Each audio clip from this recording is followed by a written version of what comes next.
Okay, good afternoon, everyone.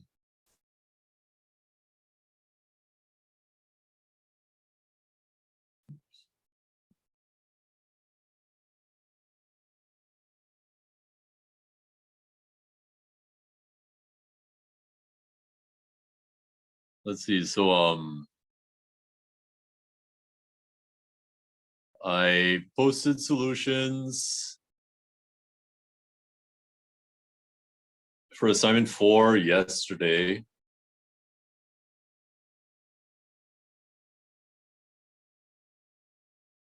I'm just gonna have a very short assignment 5, which I'm going to post today.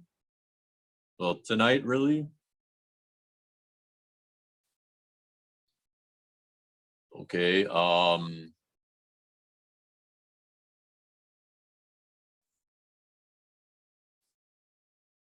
Also, we have so let me write this down.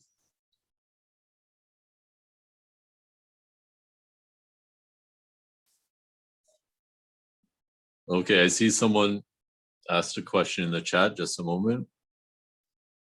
So, handed out today. That writing is too small, but assignment 5, it will be handed out today and due next Monday. You're gonna have 7 assignments, and I will drop the lowest mark out of those 7. Okay.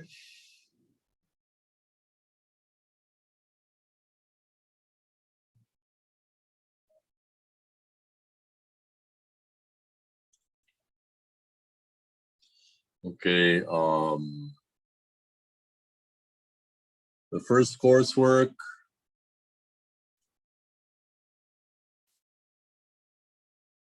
That will be next week, Tuesday, is I believe what I said before.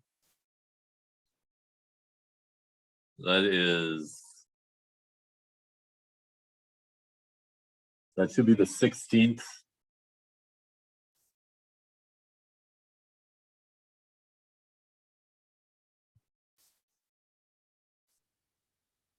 And that will be 12 noon, 12 midnight.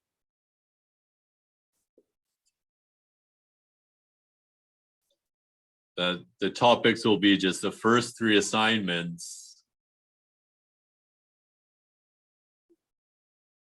including the questions, that weren't to be handed in and like related things. Okay. 4 short answer questions.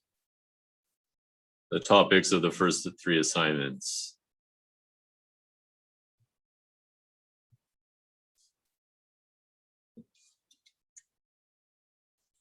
Okay.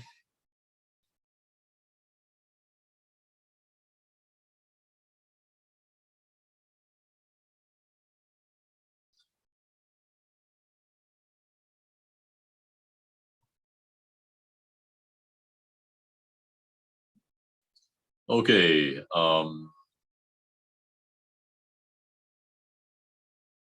Any questions about all that stuff?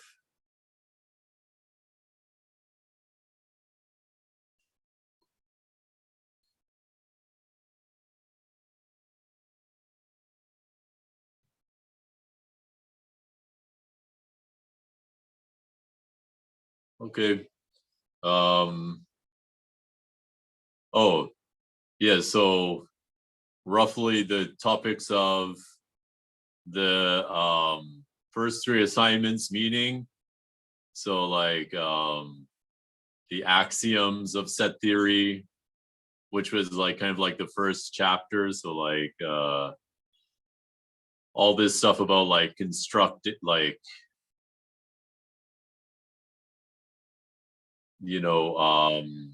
like Russell's paradox and the axiom of unions and yeah, all that stuff.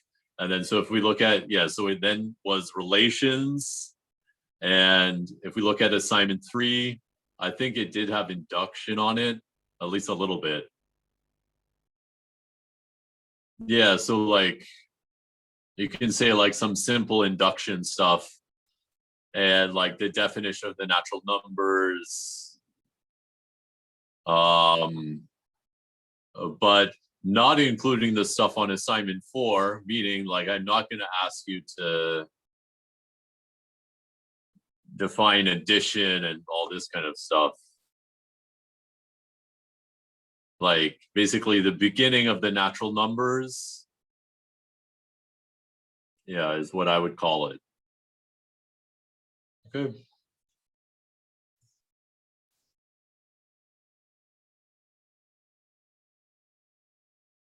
So if you look at assignments 1, 2, and 3, like you just have like the axioms, and then you have some stuff about relations, and then you have the natural numbers, but not all of the natural numbers, just like the beginning of the natural numbers.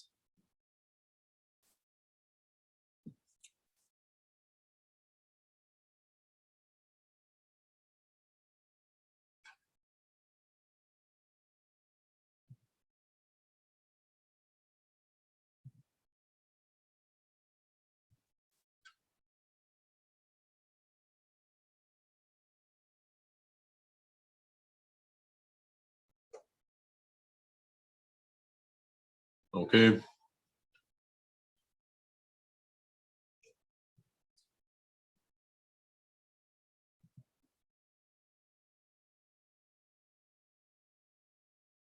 Okay, any more questions about the first coursework?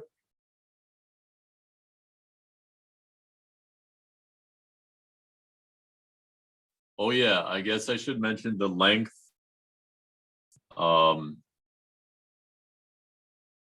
My intention is that these 4 questions can be worked out in an hour, but that doesn't include the time to write down the solution nicely and take a picture or scan it and upload it and all that stuff. So please like leave some extra time for that. Okay. Oh, I can tell you the recursion theorem is not coming. Specifically, that's on assignment 4. So for sure that won't be coming. Addition not coming. Yeah. Okay.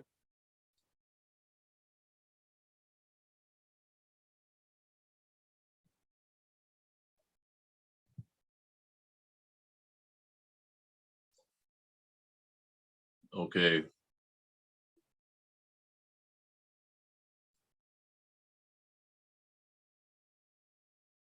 Okay. So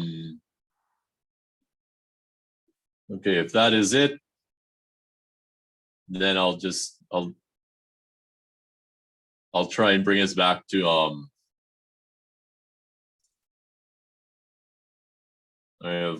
where we are.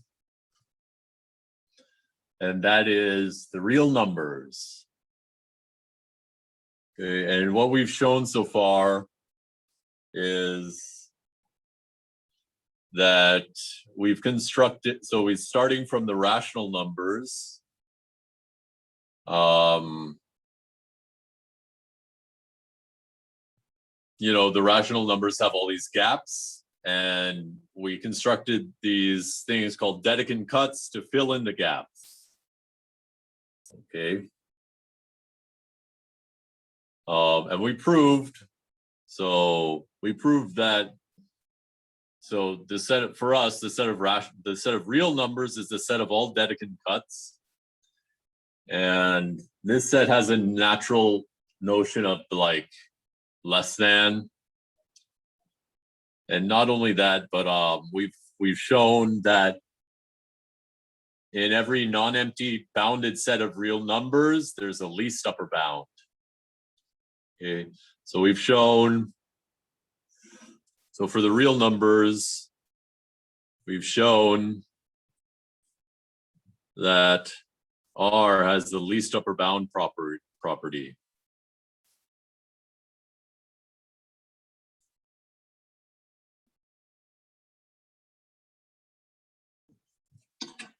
Okay.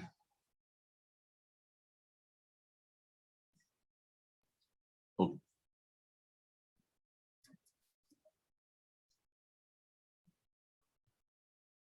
And the rational numbers do not have this property. Well, if they did, you wouldn't have a gap. Like, for example, you wouldn't have a gap at the square root of 2.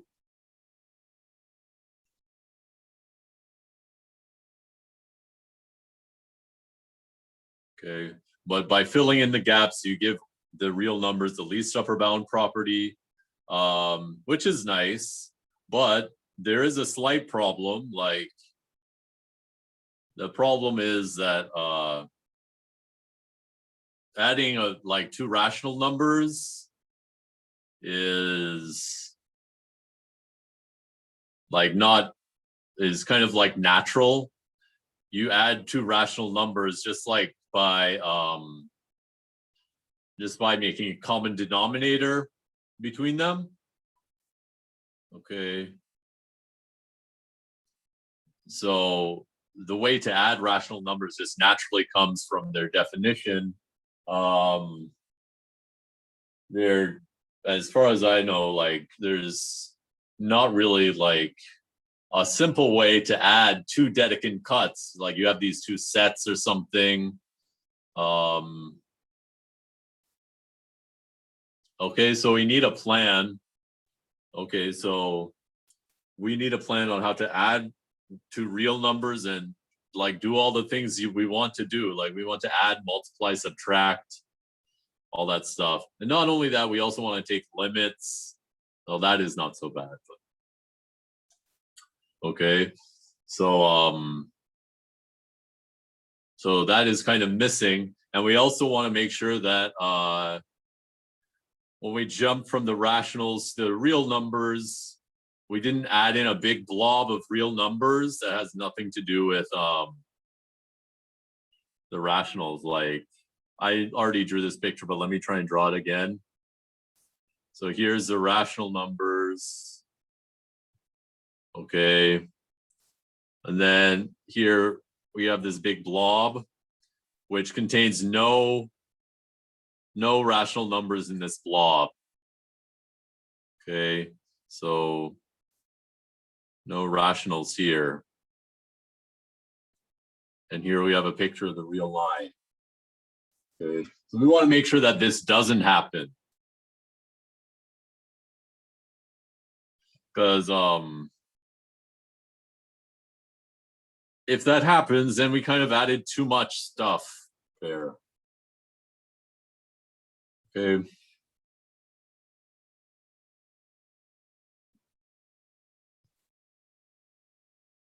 So we want to make sure this doesn't happen. Okay. In other words, we have this proposition.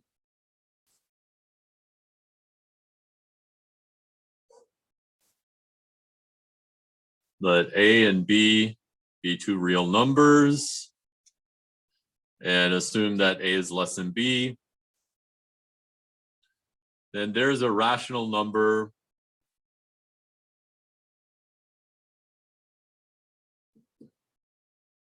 with A is less than R is less than B.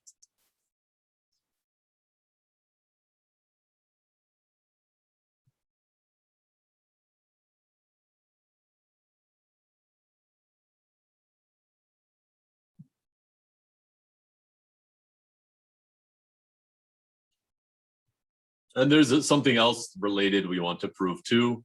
Okay, but this would mean that, like, in this blob, it's just not a continuous blob of real numbers without any rationals. There's some rationals in there too. In fact, it means that like it has to mean that wherever you look on the real not line, wherever you look, there's a bunch of rationals in there and a bunch of real numbers in there, and they're all jammed up together, which is good. Okay, so let's do this.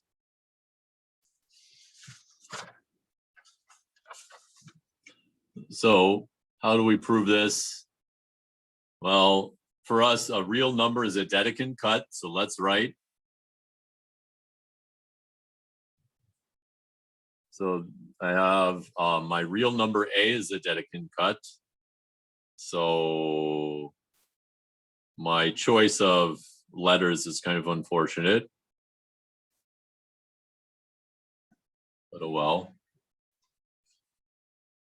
A Dedekind cut, in other words, a real number.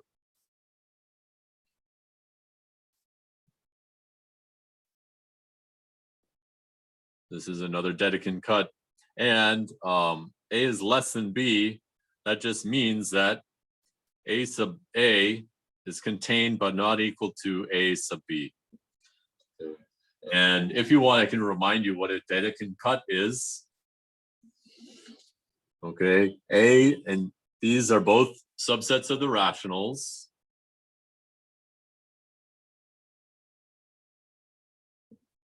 They're disjoint. Oh, that almost looks like a Q. So I'll just try and make it not a Q. This is the end. So the two parts of the cut are disjoint.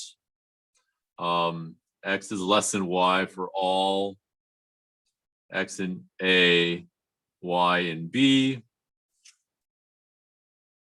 And sorry, A sub A has no greatest element.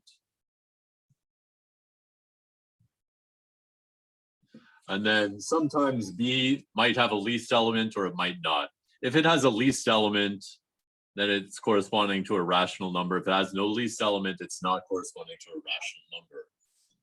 You know, if it has no least element, it is basically what we call a gap. Okay. And we call it, you know, you just think about cutting the line of rational numbers in two, and this is what the kind of idea. Okay. Okay, so we have this thing called, we have two Dedekind cuts, and we want to find a real rational number sitting in between them.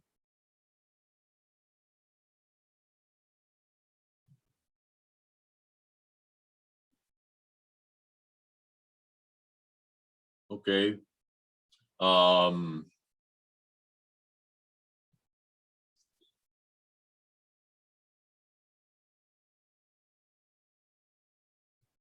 So like one idea is to take an element of this that's not in here.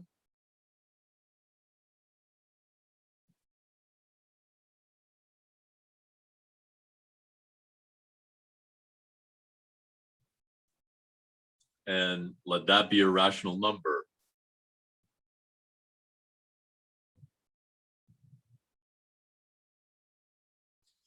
Okay, so let R be in AB, but R is not in AA. We know that we can do that because AB is strictly bigger than A sub A.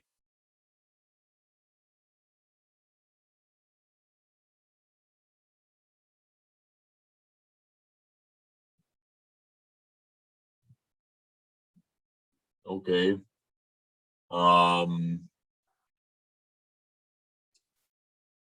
Now, there's one thing we want to make sure of, and that is that we want to eliminate the possibility.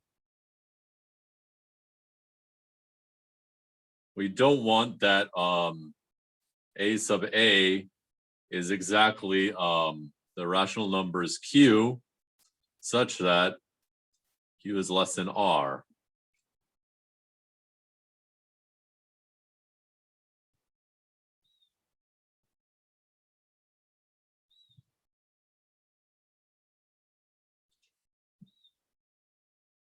Okay. So what we do, if this does happen, we know that AB has no greatest element. So that means we can find R prime greater than R. Okay. So if this happens, choose R prime in AB. R prime strictly greater than R. This is because AB has no greatest element. And now, in this case, you know,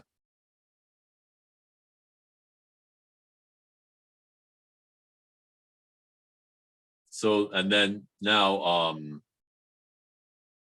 AA will be strictly contained in the rationals such that Q is less than R prime.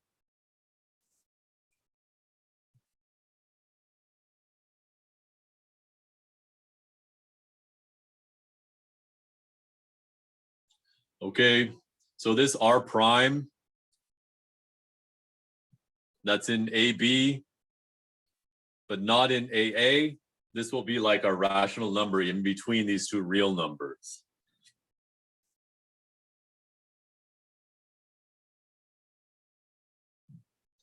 Okay,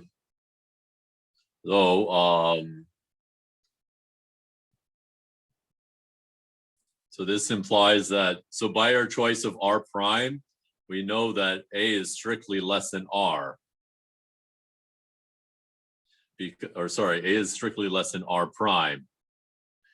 So this is part, like half of the Dedekind cut corresponding to the rational R prime. So this is corresponding to R prime. Okay.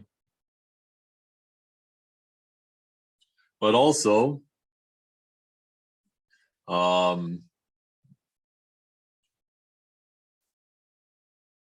rationals that are less than R prime are contained in AB, but not equal to.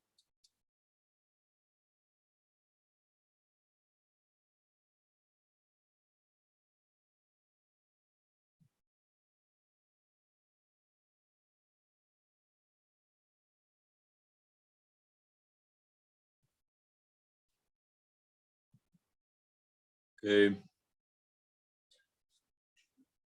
The reason why it's contained in AB, well, it's because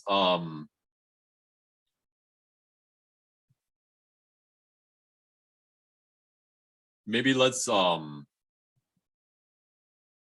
take some time and really explain why.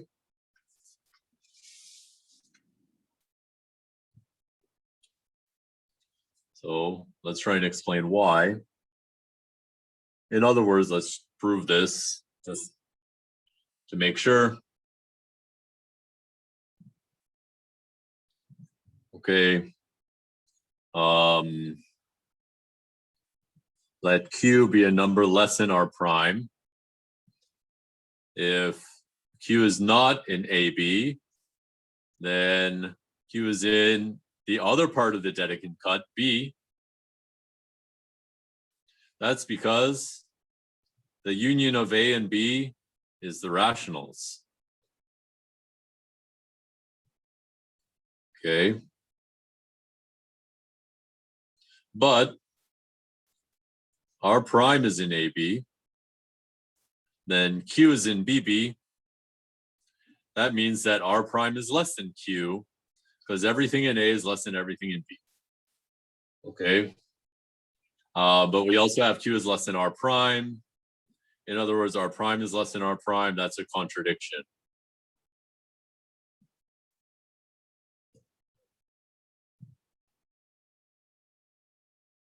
Okay, so a contradiction to what? Well, it's to our assumption that Q is not in A So Q is in A. So everything less than R prime is in AB. So therefore, all the rational numbers less than some element, this element R prime, is contained in AB.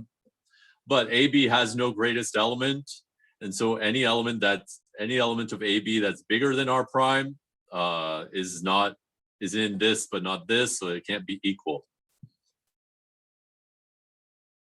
Okay. So that way, now you have a Dedekind cut corresponding to this rational number R prime, strictly in between A and B. Okay, so now you have A sub A contained and not equal to the rationals, the rationals subject to Q is less than R prime, contained but not equal to AB. So this corresponds to a Dedekind cut, which corresponds to real numbers. What we say is like A is less than R is less than B for some rational R. But as a Dedekind cut, to associate a rational number to a real number, remember we take R to be A sub R, B sub R, where A sub R is, or sorry, R prime, I'm saying.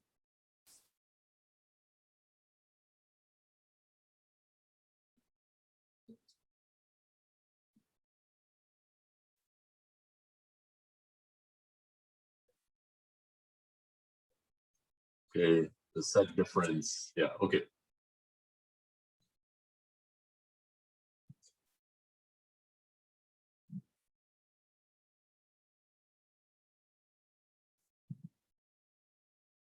And I don't know if this helps or not, but we kind of can draw a picture.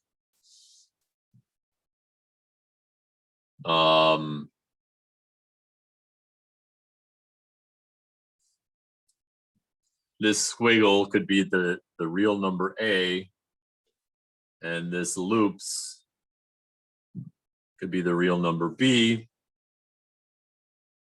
Okay. And then here we have the rational number line. Okay. So what I mean by the squiggles and loops is that, like, here on the rationals, here's the point B, and here's the point A, and just take a rational number in between these two corresponding real numbers. So in other words, you take something that's in the loop that's not in the squiggles. Okay. Maybe that is more confusing than not.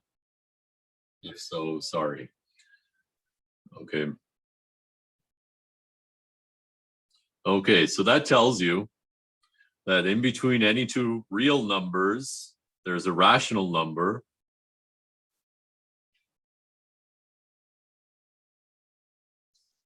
Okay.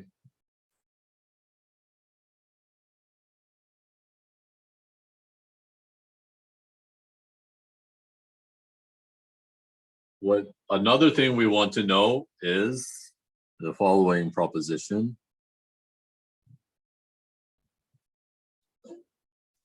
Okay. Let A and B be real numbers.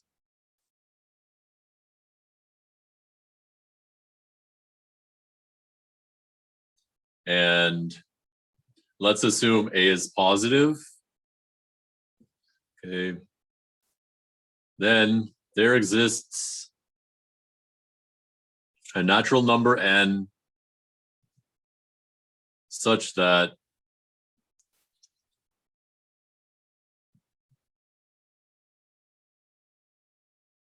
no, this is too soon for this. I'm sorry.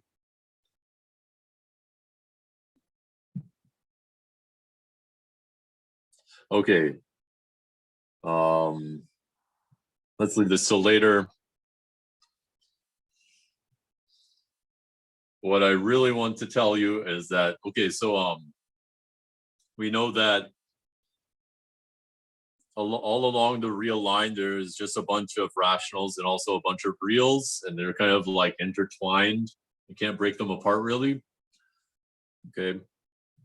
But we want to know that you can write a real number, like every real number can be written as kind of like the limit of a rational number. Okay, what do I mean by that?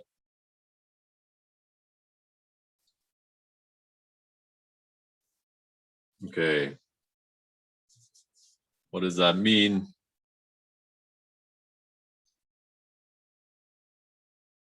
Okay, so it means that I guess I should write that as a proposition. Let A be a real number.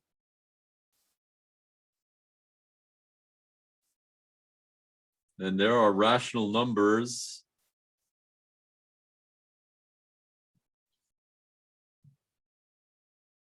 P1, P2, Pn, so on, such that A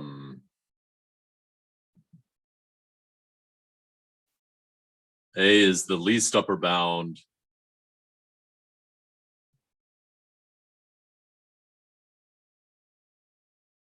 of the set, Pn, such that n is in n.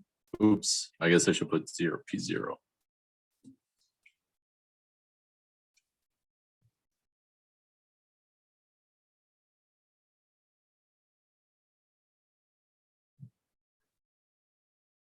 Not only that, but we actually need something stronger. Not only that, but where P0 is less than P1 is less than P2.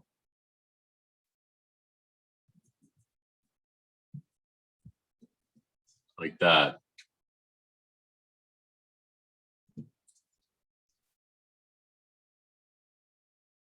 Okay.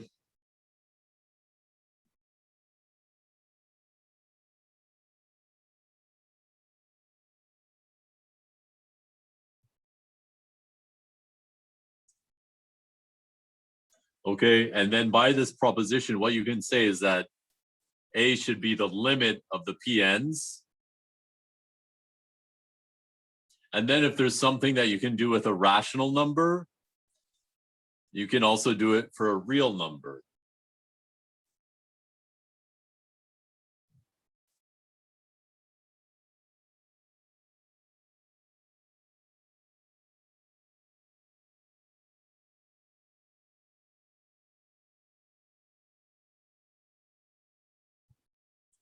So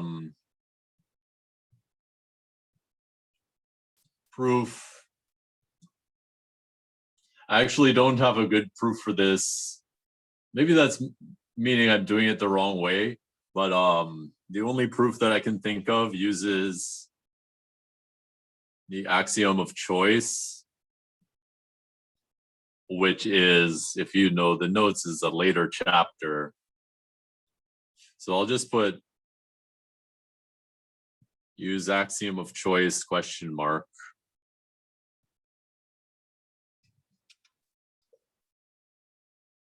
Okay.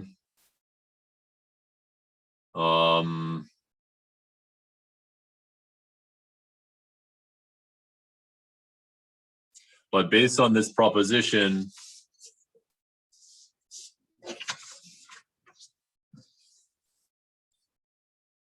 so by the proposition,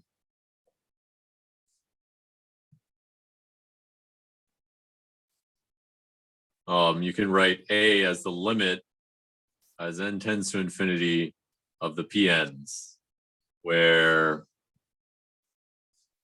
the PNs are rational.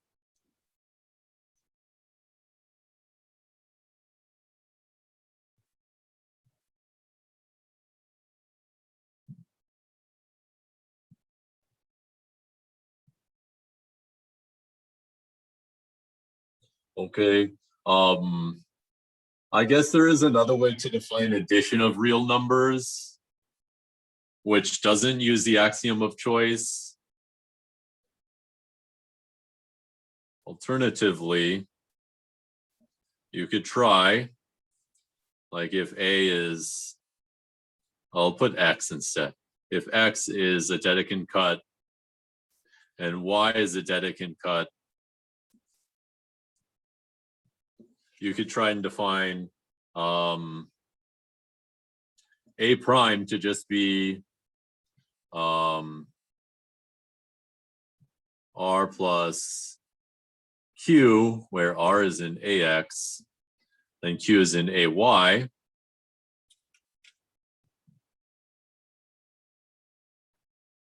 And then you could define B prime to be just a complement of A prime. And then you could define X plus Y to just be the corresponding Dedekind cut.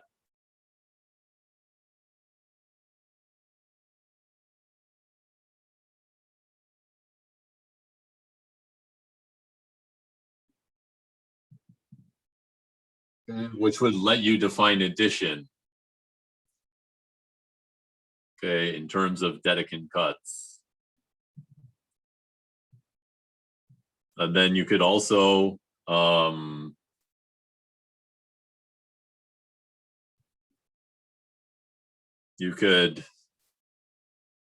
think defining multiplication would take a lot more care,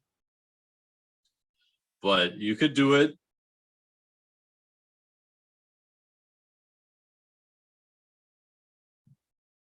But once you define addition, you'd also have to define like positive and negative numbers. Once you define positive and negative real numbers, you can try to define the multiplication of two positive numbers and go from there. Okay.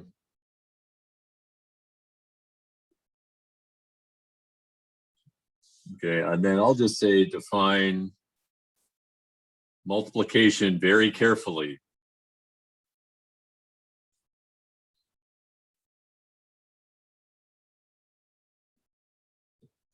Okay. And once you do that, you try and prove all your rules, and it's a little bit complicated, but it's more like tedious than anything. Okay. So yes, let us now take this like 7-minute break. Okay.